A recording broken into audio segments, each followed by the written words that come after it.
Aló, aló, muy bien. Vamos a inclinar el rostro para orar.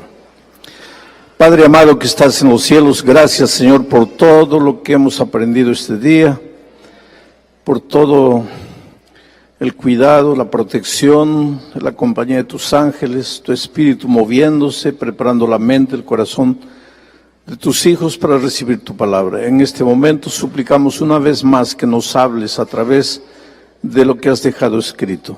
En el nombre de Jesucristo. Amén. Muy bien, hermanos. Como les dije, cada noche vamos a estudiar la vida de un personaje bíblico. Hoy día vamos a hablar un poco de Abigail, una mujer que no es muy mencionada, pocas veces se predica un sermón sobre ella, y sin embargo es una mujer extraordinaria y de cierta manera un símbolo de Jesucristo. Esto es admirable y ustedes van a ver. Vamos a colocar el texto ahí en la tela.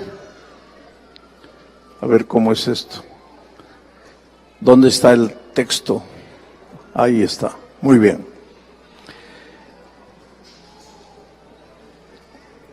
La historia toda está en el capítulo 25 del primer libro de Samuel, pero naturalmente no tenemos tiempo para leer. Podríamos ir analizando versículo por versículo para sacar las lecciones apropiadas para nuestra vida. No tenemos tiempo, el capítulo es largo. He seleccionado algunos versículos para extraer lecciones que pueden ser aplicadas a nuestra vida. Dios nos habla a través de su palabra, pero tienes que estar atento a su voz. Cuando se estudia la Biblia, es como cuando se come. Dicen los médicos, yo no soy médico, no quiero entrar en ese terreno, pero dicen los médicos que para tener una digestión saludable, correcta, hay que masticar cada bocado de comida por lo menos unas 34 veces. No sé si es verdad o no. Ahora yo no sé cuántos de ustedes colocan un bocado de comida en la boca y comienzan a contar las 34 masticadas, ¿no? 1, 2, 3, ahí pasa, hay otro bocado. Yo por lo menos no lo hago. Pero una vez un médico me estaba diciendo, pastor, ¿sabe por qué Dios nos dio saliva? No es para escupir al hermano. Dios nos dio saliva porque cuando colocamos el alimento en la boca y masticamos, la saliva se mezcla con la comida. Y cuanto más la saliva se mezcla con la comida y tragamos ya el bolo alimenticio bien mezclado con saliva, entonces el proceso digestivo es mucho más saludable. Y el resultado de eso se refleja en la piel, se refleja en el ánimo, se refleja en muchas cosas. Entonces, pero la mayoría de nosotros pues no masticamos, no comemos, en realidad tragamos. ¿Cuál es la diferencia entre comer y tragar? Se come masticando, mezclando la comida con la saliva. Y se traga, el gallo traga, ¿no? ¿Y saben por qué traga el gallo?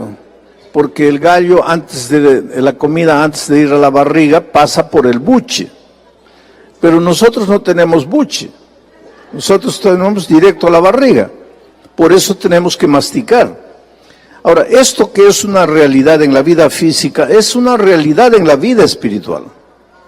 Si tú tomas el texto, lo lees sin entender y ya leí, eso no te sirvió de nada, estás tragando la palabra de Dios. La palabra de Dios no es para ser tragada, es para ser comida, es para ser masticada.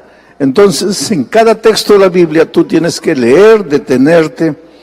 Por ejemplo, lee todo el capítulo 25 de primero de Samuel y ve la historia de Abigail y trata de aplicar. ¿Qué lecciones puedo aprender de la vida de Abigail?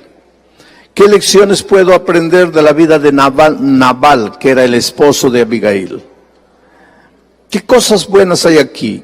¿Qué cosas malas hay aquí? ¿Qué cosa de esto se parece con mi vida? ¿Qué errores yo puedo evitar? ¿Qué cosas buenas yo puedo practicar? Es así que se estudia la palabra de Dios. No es solo levantar, leer un versículo de la Biblia por costumbre y salir corriendo. Eso no te ayuda en nada. La palabra de Dios es para alimentarte, pero para eso tienes que pasar mucho, mucho tiempo con la palabra de Dios. Todos los días yo tengo dos tipos de estudio. Mi estudio profesional de la Biblia es una cosa.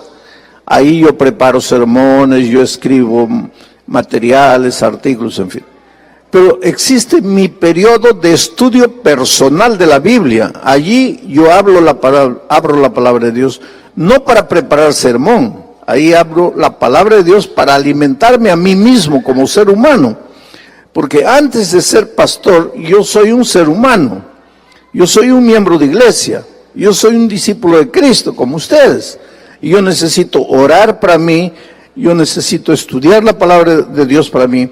Ahora, claro que en mi estudio personal de la palabra de Dios me vienen algunas ideas. Digo, de aquí puede salir un buen sermón. Entonces yo anoto eso y voy a trabajar profesionalmente ya en mi periodo de estudio profesional. Pero ese periodo de estudio personal es que nos hace crecer espiritualmente. Tenemos que alimentarnos de la palabra de Dios. Algunos jóvenes pastores, jóvenes estudiantes de teología, me dicen, pastor, ¿cómo usted puede tomar un texto y de un texto le saca tantas ideas? Es que he pasado horas y horas con ese texto. Lo he leído en una versión, lo he leído en otra versión, lo he leído en otra versión. He ido al griego o al hebreo, he analizado la palabra, he leído la cultura de aquel tiempo, he leído lo que el comentario de la hermana White dice con relación a ese texto, he leído lo que los otros comentarios dicen, y entonces tengo pues un panorama completo del texto. Hay que pasar mucho tiempo con la palabra de Dios. Predicar no es abrir la Biblia y comenzar a hablar cualquier cosa que te viene en la hora.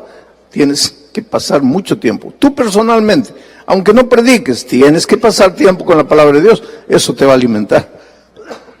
Bueno, el capítulo es largo, pero yo he seleccionado algunos versículos. El versículo 3 dice, porque el versículo 1 empieza diciendo, había un hombre muy rico, y después describe la riqueza, tenía muchos carneros, tenía mucho ganado, un hombre rico. Pero el versículo 3 entonces ya define, y aquel varón rico se llamaba Nabal, y su mujer se llamaba Abigail. Era aquella mujer de buen entendimiento y de hermosa apariencia. Qué bueno cuando el buen entendimiento, que en hebreo es la palabra yokmah, que quiere decir literalmente sabiduría, sensatez, equilibrio, buen entendimiento, sentido común, todo eso es yokmah. Es interesante cuando Salomón fue nombrado rey de Israel, una noche en Gabaón se le presentó Dios y le dijo, Salomón, pídeme lo que quieras y yo te lo daré. Y él dijo, Señor, lo único que quiero es yokmah, o sea, sabiduría, para poder guiar a tu pueblo, sabiduría. Y Dios le dio sabiduría. Unos días después, Salomón estaba tranquilo y vienen dos mujeres trayendo un niño. ¿Se acuerdan de eso? Y una dice, este es mi hijo. La otra dice, no, es mi hijo. La otra, no, es mi hijo. Y entonces, como todo buen líder, Salomón le dice, a ver, dame tus argumentos. ¿Por qué dices que es tu hijo? Y la mujer dice, por esto, por esto, por esto. Aparentemente tenía razón. Pero nunca tomes la decisión escuchando solo a una persona. Entonces Salomón dijo, ahora yo quiero tus argumentos. Y la otra dice, este es mi hijo por esto, por esto, por esto. Aparentemente tenía razón. ¿Alguna vez en la vida te has encontrado en una situación así? Le escuchas a uno, parece que tiene razón. Le escuchas al otro, parece que tiene razón. ¿Y ahí qué vas a hacer? ¿Qué vas a hacer? Pero Salomón le había pedido a Dios, ¿qué cosa? Yokmah, sabiduría. ¿Y qué dice Santiago? Si alguien tiene falta de sabiduría, pídala a Dios. y Dios se la va a dar. ¿Y qué es la sabiduría? El sentido común, el equilibrio. Y entonces Salomón, que había pedido sabiduría a Dios, y Dios le dio sabiduría. Porque hay cosas que tú a veces no sabes de dónde te viene, y viene de Dios. Si vives una vida de comunión con Dios, viene de Dios. Salomón dice, traigan un machete. Y las mujeres se asustan. Y Salomón llama al siervo y le dice, partan el niño por la mitad, porque ya que tú dices que es tuyo y me convences de que es tuyo, y tú también dices que es tuyo y me convences de que es tuyo, entonces pues mitad para cada uno. Traigan el machete. Y cuando el siervo ya estaba para partir al niño, la verdadera madre dijo, no, por favor. Si es para matar a mi hijo, mejor que se lo lleve, pero quiero a mi hijo vivo. Que se lo lleve ella. Y entonces Salomón dijo, esta es la verdadera madre. ¿De dónde le salió a Salomón eso? La sabiduría que viene de Dios. A veces tú en la vida dices, ay, pastor, no sé qué decisión tomar.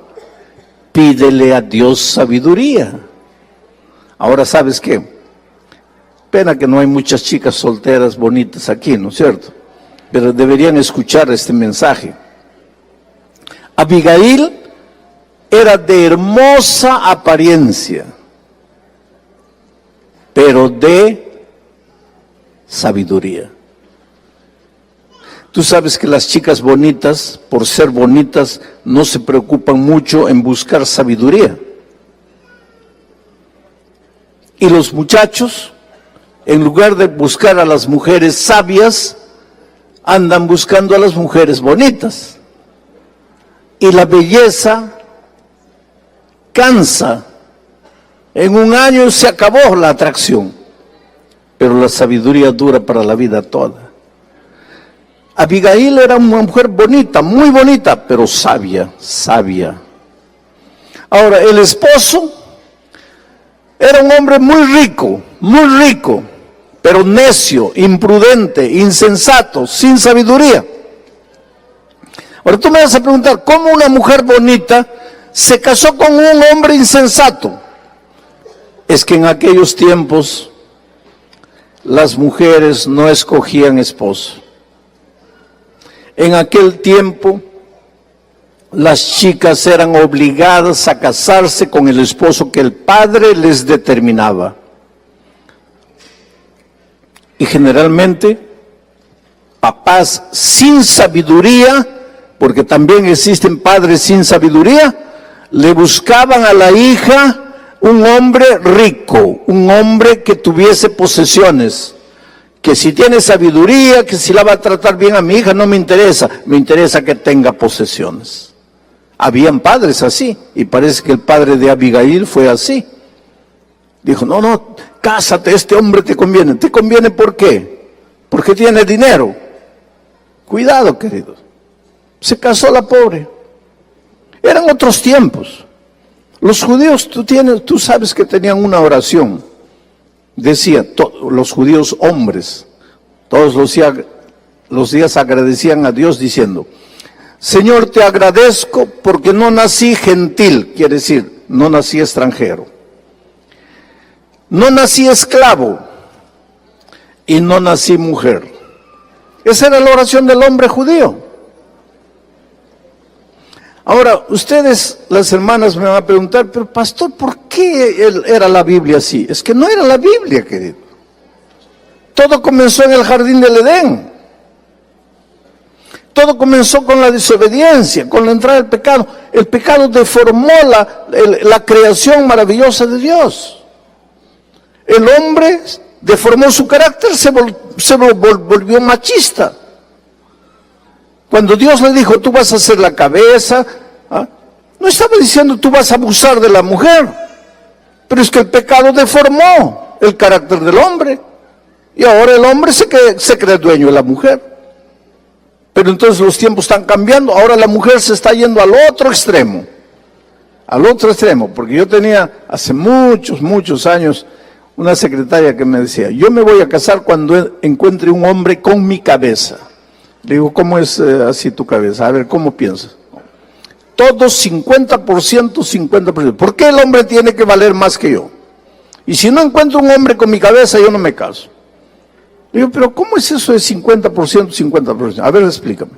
Dice, por ejemplo, si tenemos un hijo, yo me quedo en la casa mediodía cuidando del niño y mediodía voy a trabajar. Y mi esposo se queda mediodía trabajando y mediodía cuidando del niño. Tiene que ser así. 50%, 50%. Yo le dije, pero hija, si fuera así, Dios hubiera dicho, el hombre se queda embarazado 4 meses y medio, la mujer 4 meses y medio. No son las cosas. Miren ustedes. Hombre y mujer no somos iguales. Dios nos ha hecho diferentes, pero incompletos. El hombre es diferente de la mujer, pero es incompleto. ¿Para qué? Para que junto con la mujer se complete. Yo no les voy a dar una clase esta noche de la teología del ser humano, pero teológicamente el hombre solo no es completo, la mujer sola no es completa. Cuando están juntos están completos, son un ser humano completo, separados son incompletos. ¿Pero quién vale más? Nadie vale más. Los dos son iguales. Pero el pecado entró y deformó todo. Y en los tiempos de Abigail, la pobrecita ya no podía escoger esposo, los papás le escogían, y padres sin sabiduría le escogían un marido rico, pero necio, torpe, malo. Pero Abigail es la mujer que nunca se conformó con una situación de desorden. Querida, la vida te puede maltratar. Las circunstancias pueden ser difíciles, pero nunca te contentes con aceptar lo que no está correcto. Y te voy a ir hablando de eso un poco más adelante. Bueno, aquel varón se llamaba Nabal, su mujer Abigail. Era aquella mujer de buen entendimiento, de yokmaj, de sabiduría y de hermosa apariencia. Pero el hombre era duro y de malas obras. Y era del linaje de Caleb. Interesante. Ayer predicamos de Caleb. ¿Fue un grande hombre o no? Pero tú no sabes lo que tu nieto va a ser. Ese es el asunto. En la genealogía de Cristo en Mateo capítulo 1, tú ves que a veces de un hombre bueno sale un hijo malo, de un hijo malo sale un hijo bueno. Nosotros nunca sabemos. Por eso ayer alguien me hizo, o esta mañana alguien me hizo una pregunta, ¿qué hacemos si los hijos crecen y ya quieren hacer lo que quieren? Querido, tú cumple con lo que Dios te ha dicho, instruye al niño en el camino en que debe andar. Cuando fuere viejo, él va a tomar sus decisiones, pero tienes que tener en cuenta una cosa. Aunque parezcas que se ha olvidado de la palabra de Dios, la palabra de Dios está en ese corazón. Puedes parecer que ya murió, no murió, la palabra de Dios nunca muere, está ahí. Y en un momento de desesperación, tú vas a ver cómo Él va a volver los ojos a Dios. Por eso, cuando los hijos crecen, solo te resta hacer 2 cosas. Primero, orar. Y segundo, llorar. No te queda más otra. Y confía en Dios, que has plantado la semilla en el corazón de tus hijos cuando eran chicos. Y ahora deja que el Espíritu Santo.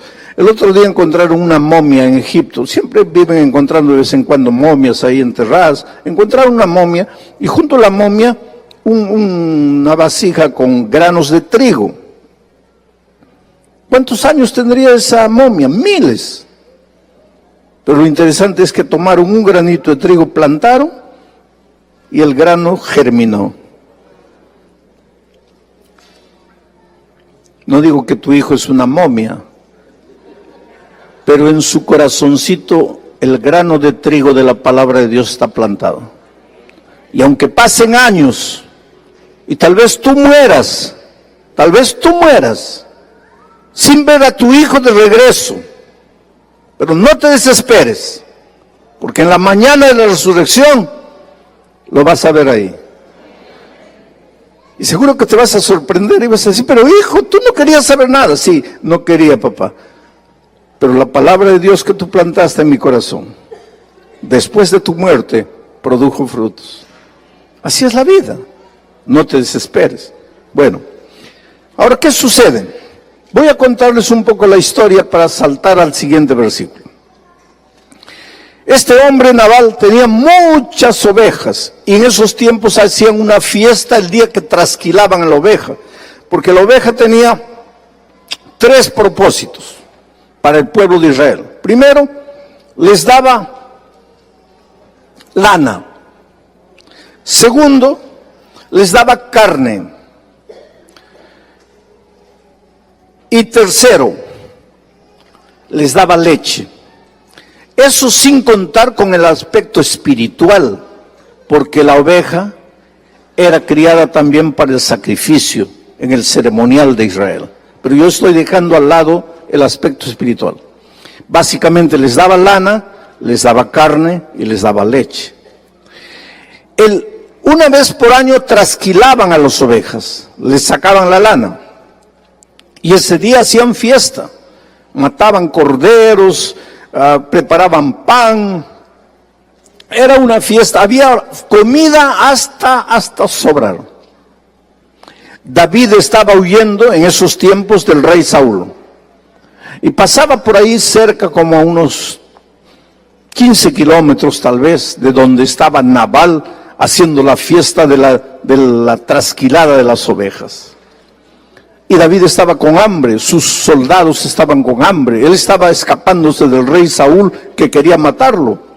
Entonces David se enteró que Nabal estaba haciendo fiesta.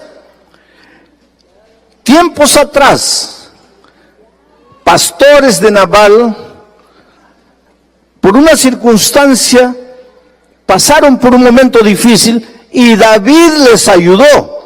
Les dio comida, les dio pan, les dio agua, los protegió. Años después, 2 años después, David estaba escapando del rey Saúl, estaban con hambre, no tenían que comer y se enteraron que Nabal a 15 kilómetros estaba haciendo fiesta y había mucho pan. Entonces David escogió 10 jóvenes y les dijo, por favor vayan a Nabal y díganle, somos gente de David, el hombre que le dio ayuda a tus pastores, que los protegió, que los defendió. Pídanles algo de comer. Y entonces pues los muchachos fueron, 10 jóvenes, fueron a Nabal y le dijeron como el rey le había dicho, mira, en el pasado David ayudó a tus pastores, los protegió, los defendió, ahora nosotros necesitamos, estamos escapando del rey y por favor ayúdanos, danos un poco de pan. Y este tonto pues era, como dice, era hombre duro, de malas obras, hombre tonto, imprudente, sin sabiduría, hombre duro, sin corazón, había recibido favores, no quería devolver los favores. Hace una pregunta, ¿y quién es David para que yo le sirva? ¿Quién es David para que yo lo ayude? Los pobres muchachos volvieron y le dijeron a David, oye, no quiere ayudarnos. La ira de David se encendió, porque David era el ungido de Dios, iba a ser el rey de Israel. Todavía el incidente de Betsabé no había sucedido, eso sería un accidente más adelante. Mañana vamos a hablar de eso. Pero David era un hombre de Dios, había sido escogido para ser el rey de Israel, y se encendió su ira. Ahí viene la pregunta. Hombre de Dios se le enciende la ira. Pues es que el hombre de Dios todavía está peregrinando por este mundo. Y por eso a veces se nos enciende la ira. Y entonces cuando se le encendió la ira, dio una orden. Agarre cada uno la espada, vamos a ir y vamos a matar a esos ingratos. El hombre de Dios no procede de esa manera. Y ahora quiero que entiendas. Hasta un anciano de iglesia, hombre de Dios, a veces pierde los papeles. Pero el hecho de que sea ser humano y pierda los papeles no quiere decir que tiene que seguir perdiendo los papeles. Encuentra tus papeles, querido. No puede ser justificación que ¿Perdiste los papeles? Sí, pero en cada junta estás perdiendo los papeles. Espera un poco. El hombre de Dios tiene que ir creciendo. Ese es nuestro tema del seminario de la mañana. Tienes que ir creciendo cada día más semejante a Jesús.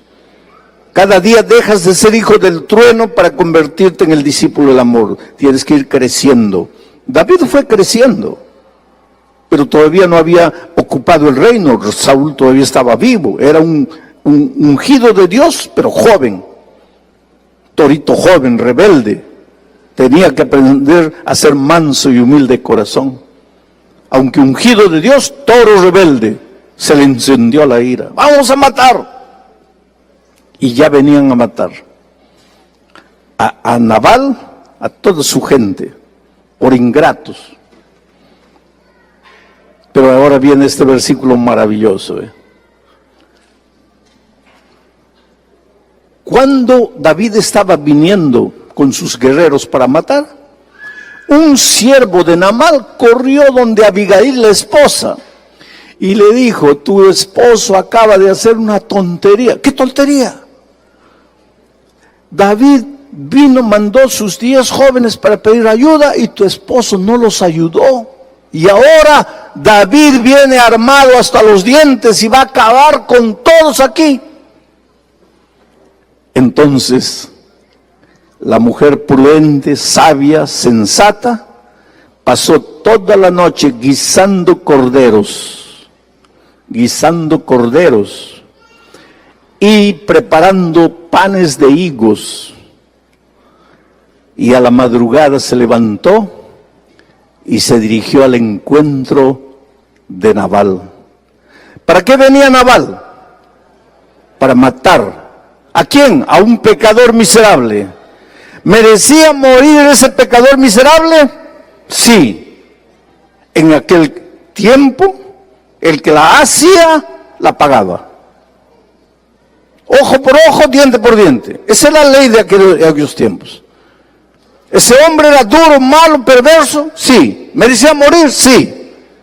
¿Venía la muerte? Sí. Pero aparece la mujer ahora. Mira, montando un asno. Ahora dime una cosa. Piensa en Jesucristo. ¿Cómo entró a Jerusalén ya para entregarse a la muerte? ¿Cómo entró? Y ahora mira aquí a Abigail, montando un asno. Descendió por una parte secreta del monte. Ahora dime, ¿dónde murió Jesucristo? En un monte. ¿A dónde fue Abigail? A un monte. ¿Dónde estaba el monte donde Cristo murió? En Jerusalén, en el Calvario. ¿Cómo entró Jesús? Montando en un asno que nunca había sido montado. ¿A dónde fue Abigail? Al monte. ¿Para qué fue Abigail allá? Para interceder por Nabal, porque dice, y montando un asno, descendió por una parte secreta del monte, y he aquí David y sus hombres venían frente a ella, y ella les salió al encuentro. Oh, querido, quienes deberíamos haber muerto en el Calvario éramos nosotros. Ustedes están asistiendo al seminario de la mañana. Después de la entrada del pecado a este mundo, nuestro carácter quedó, ¿qué cosa? Deformado, depravado, somos malos, somos necios, de corazón duro, hemos pecado, hemos desobedecido a Dios. ¿Merecemos morir o no? El salario del pecado es la muerte. La paga del pecado es la muerte. ¿Cuántos pecamos? Todos pecamos y estamos destituidos de la gloria de Dios. Todos merecemos morir. Entonces, quien tenía que haber sido clavado en la cruz del Calvario, éramos nosotros. Ahí venía el diablo al Calvario para matarnos a nosotros. Pero ahí va Jesús para sustituirnos, para ocupar nuestro lugar, para morir por nosotros. Ahora mira lo que hace Abigail. Ella llega allá al monte, montada en un asno, se encuentra con David. Y cuando Abigail vio a David, se bajó prontamente del asno y postrándose sobre su rostro delante de David, se inclinó a tierra. Y se echó a sus pies y dijo: Señor mío, sobre mí sea el pecado, mas te ruego que permitas que tu sierva hable a tus oídos y escucha las palabras de tu sierva.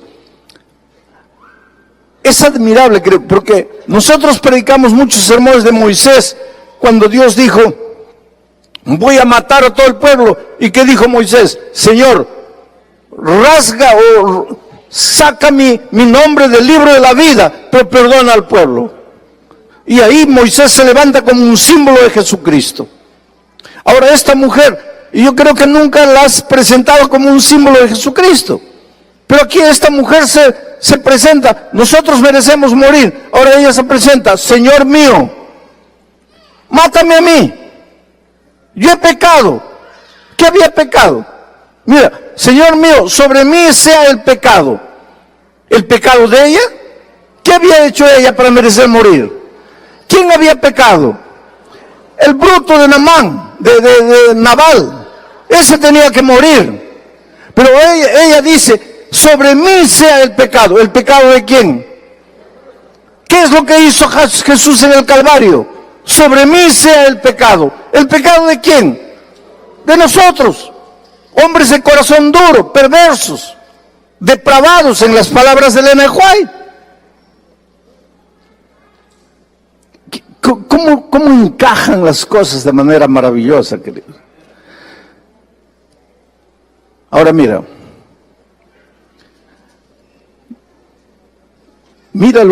esta posición de Abigail. No haga caso ahora, mi señor, de ese hombre perverso. ¿De quién está hablando? De Nabal.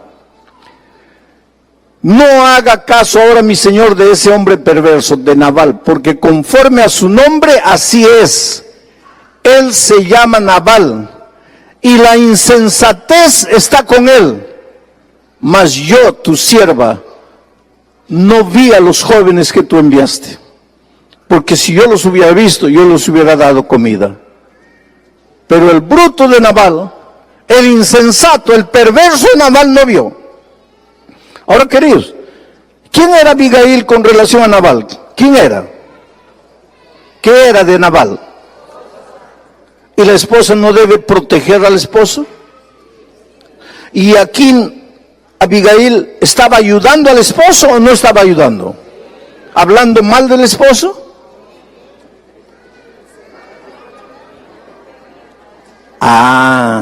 Ella no estaba hablando mal del esposo. Ella estaba diciendo la realidad del esposo. Ahora aquí hay una lección que quiero que entiendan.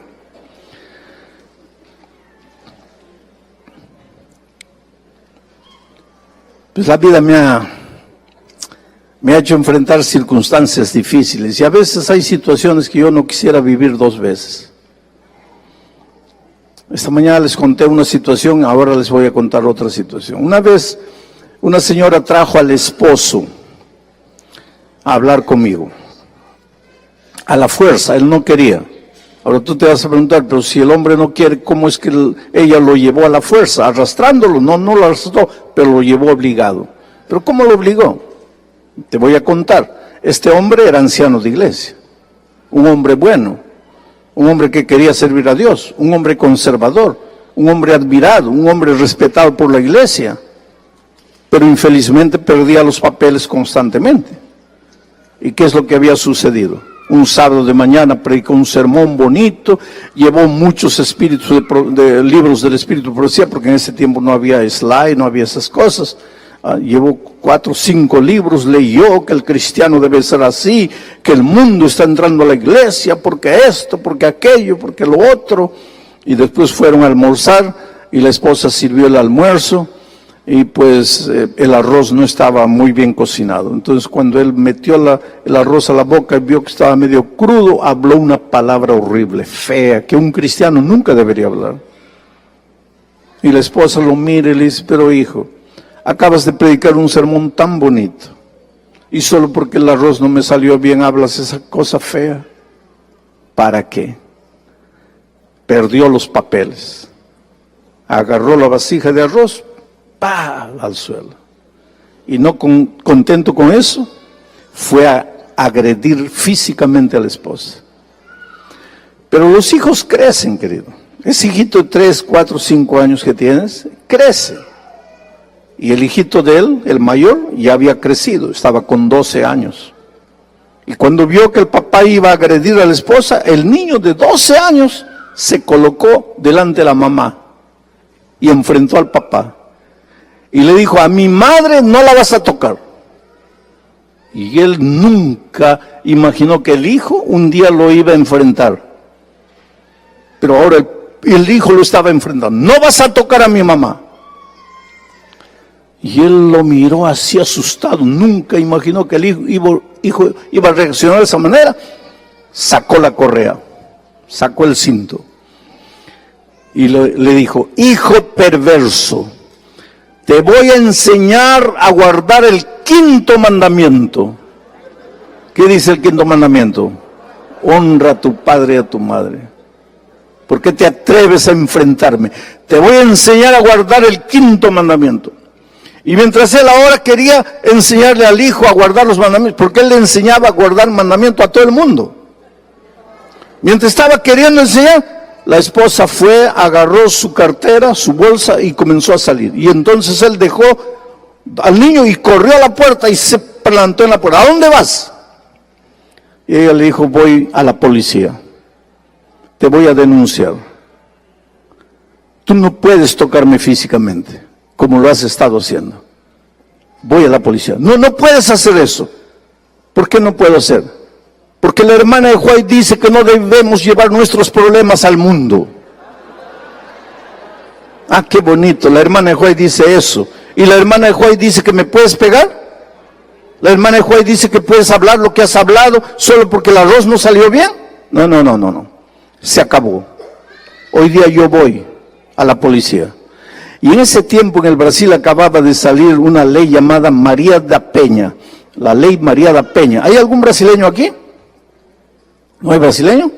La ley María da Penha es una ley asustadora. María da Penha fue una mujer que murió agredida por el esposo. De tanto golpe la pobre murió. Entonces se tramitó una ley. Y esa ley dice, hombre que pega a la esposa y es denunciado, 48 años, 48 horas, antes de que dé cualquier explicación, 48 horas al calabozo, sin hablar con nadie. No, que la ley, nada a ley. Después tú vas a explicar, 48 horas ahí. Y si el hombre acababa de salir la ley María da Penha, y ahora la esposa se le estaba yendo a la policía. Y el hombre pues comenzó pero hija, no puedes hacer eso. Mira el escándalo sobre la iglesia. Pues así son las cosas, querido. Nos preocupa el escándalo, pero no vivimos el evangelio.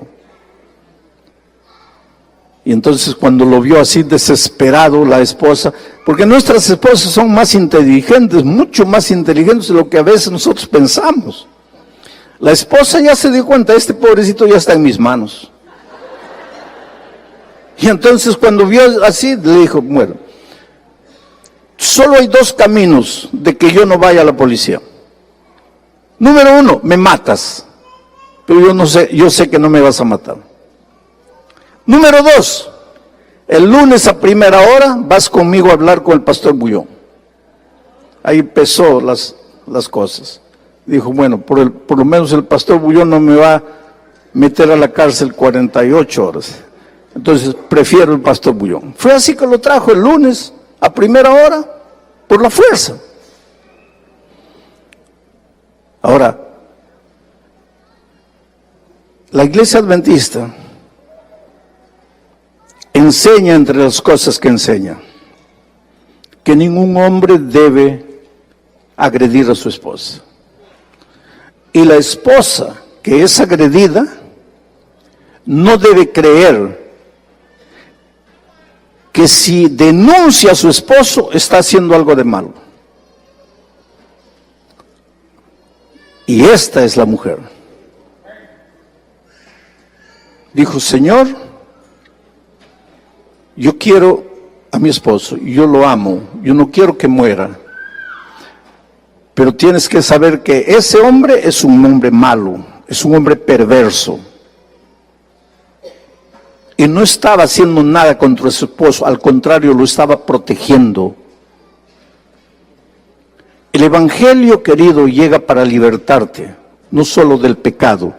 El Evangelio te liberta de la ignorancia, de la mediocridad, de la esclavitud social, financiera.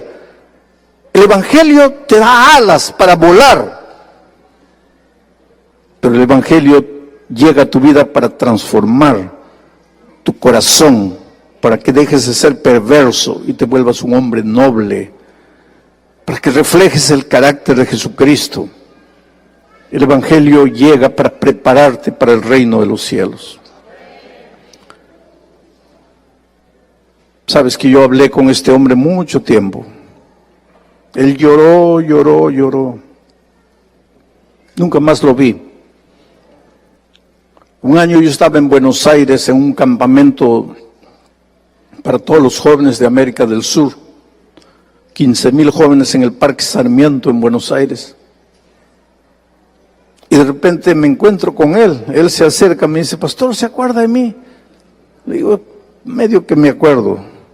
Sí, yo estuve aquí en su oficina hablando con usted, ¿se acuerda? Ah, sí, me acordé. Le digo: ¿qué haces aquí? Tú no eres joven, porque este es congreso de jóvenes. Él me dice: sí, pastor, pero los jóvenes de mi iglesia me escogieron el anciano consejero de ellos. Y yo estoy aquí porque ellos me han traído. Los jóvenes tenían miedo de ese hombre, pero ahora los jóvenes lo escogieron como su consejero, porque ese hombre había sido transformado por el poder de Dios.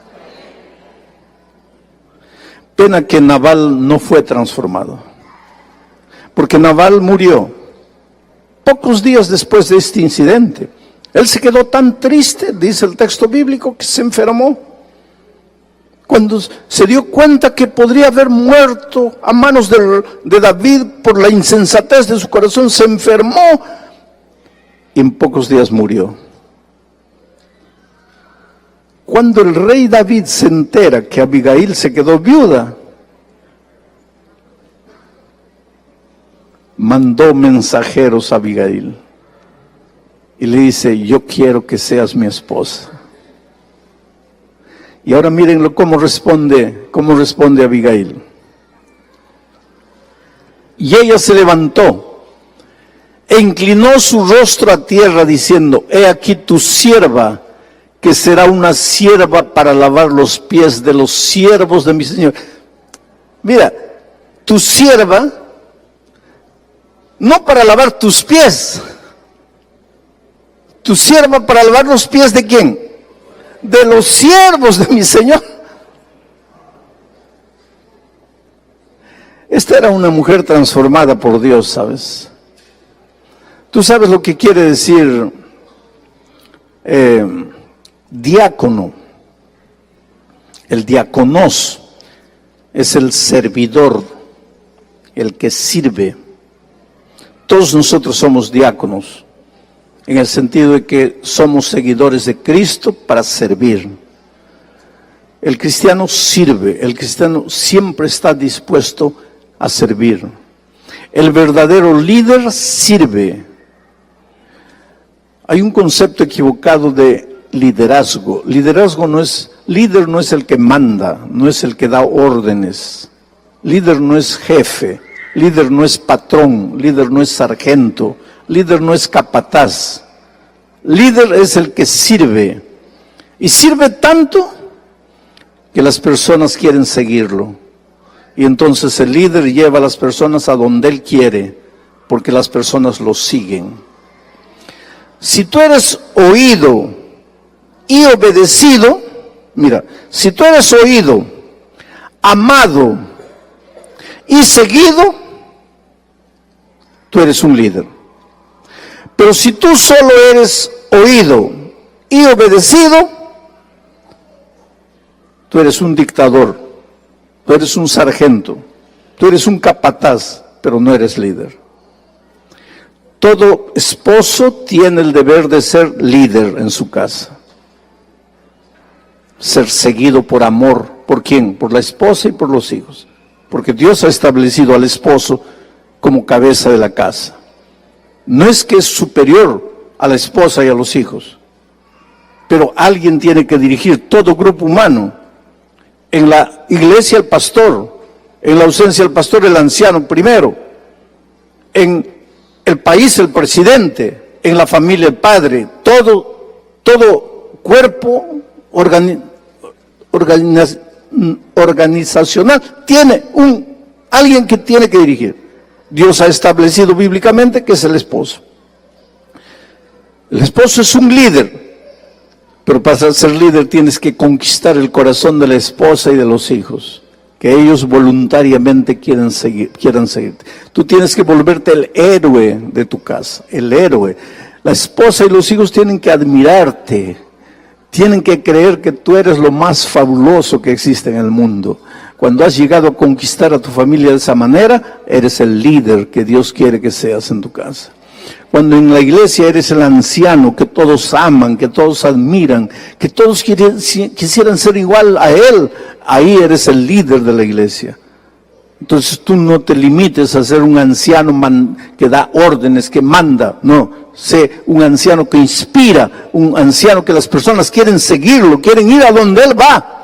¿Y por qué todo eso? Porque tenemos un líder así, que es Cristo, que siendo el Hijo de Dios, habiendo bajado a esta tierra, agarró la toalla y el lavatorio de agua para lavarle los pies a los hombres pecadores. Por eso es que yo digo que esta mujer es un símbolo de Cristo. Porque cuando dice, yo voy a lavar no solo tus pies, voy a lavar los pies de tus siervos. Esa es la mujer.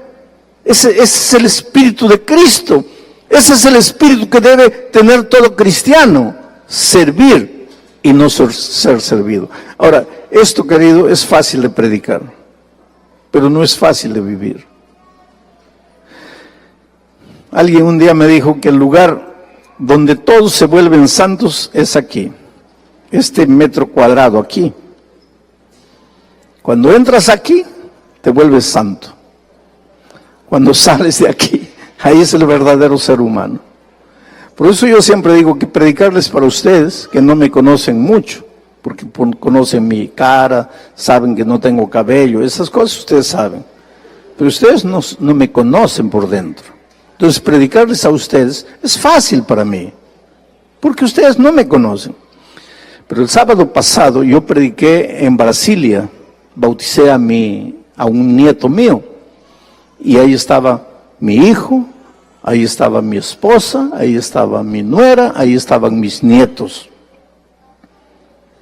Y entonces, cuando yo me levanté para predicar, le dije a Dios en mi corazón, Señor, ahora sí, ahora quiero ver si tú puedes hablar a través de mí.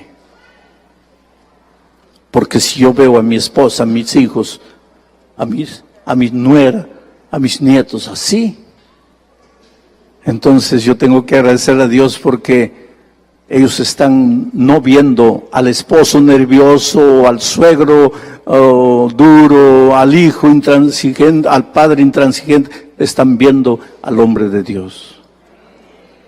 Y ese es un desafío que todos tenemos en la vida, queridos. Dejarnos ser transformados por Dios. Llegar a tener el espíritu de esta mujer, Abigail. Ahora, ¿sabes lo que es ingrato en la vida? Después de este capítulo 25, que es el único capítulo donde Abigail aparece y después desaparece. Nunca más la vas a encontrar en la Biblia, Abigail. Se casó con David. Nunca más se menciona su nombre para nada. ¿Qué fue de la vida de ella? No importa. No importa. Pero cuando lleguemos al cielo, Por lo menos yo quiero conocer a Abigail. Y le voy a decir a Abigail, leí tu historia en el capítulo 25 de primero de Samuel y me inspiró. Me sentí tan inspirado que prediqué un sermón en el campestre Soquel y te mostré como un símbolo de Cristo, porque tu sabiduría me inspiró, porque tu sencillez, tu humildad me inspiró a ser como tú, porque tú fuiste como Jesús. ¿Cuántos quisieran decirle esta noche, Señor, hazme humilde, hazme sabio, hazme simple? Voy a pedirle a Zaida que venga para cantar, porque mientras ella canta, yo quisiera que tú ores en tu corazón diciéndole al Señor eso. Hazme como Abigail, mujer sabia, mujer prudente, mujer sensata, mujer humilde, mujer simple, pero mujer corajuda, mujer que no se someta simplemente porque la sociedad dice que tiene que someterse. Mujer que tenga alas para volar, pero mujer de Dios, sierva de Dios.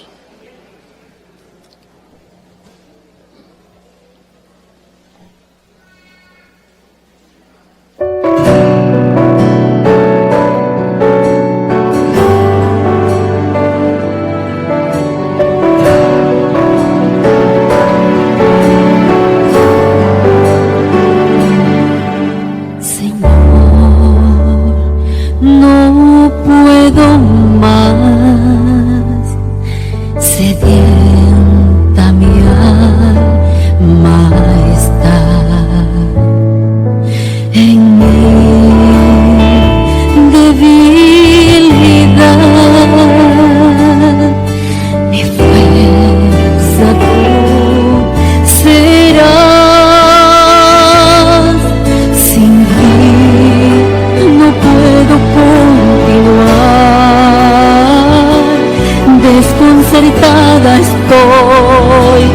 Sálvame, refúgiame en ti, y así podré seguir. Anhelo verte hoy, llenando mi interior. Cambia mi corazón, transforma lo que soy. Nada me faltará si tú conmigo estás.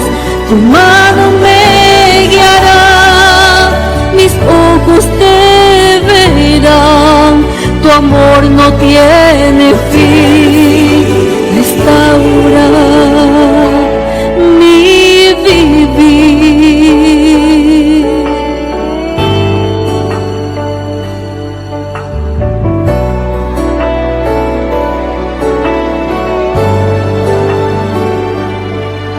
En ti confiada estoy, jamás me fallarás. Mi Dios y eterno Rey, divina majestad, Dios Jehová, refúgiame en ti, y así podré seguir. Anhelo verte hoy, llenando mi interior. Cambia mi corazón, transforma lo que soy. Nada me faltará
restaura mi vivir,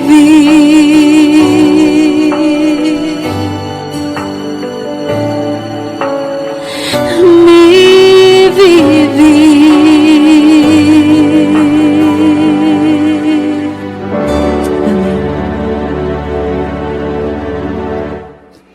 Gracias, Padre querido, por tu palabra. Gracias por esta noche. Gracias por tu cuidado a lo largo del día. Todo lo que hemos aprendido. Oh Señor, que todo sea semilla plantada en el corazón y que tu Espíritu haga germinar esa semilla.